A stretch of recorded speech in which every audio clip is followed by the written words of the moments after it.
മഹത്വം.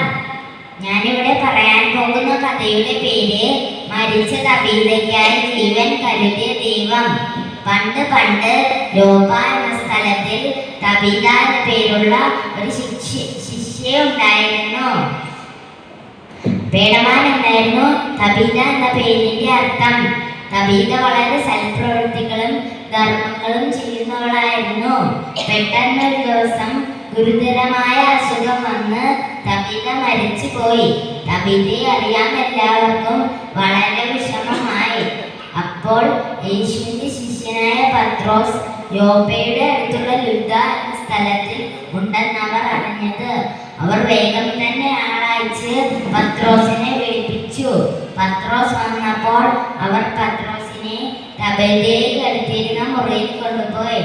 അവിടുത്തെ വിധവമാർ തബീത ഉണ്ടാക്കിക്കൊടുത്ത ഉടുപ്പുകൾ പത്രോസിനെ കാണിച്ച് കരഞ്ഞുകൊണ്ട് പത്രോസിന്റെ ചുറ്റും നിന്നു.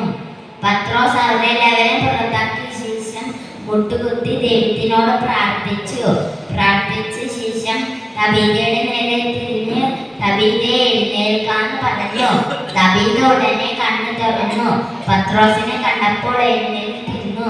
തബീതയെ ജീവനുള്ളവരായി എല്ലാവരുടെ മുന്നിൽ നിർത്തി. എല്ലാവർക്കും വളരെ സന്തോഷമായി.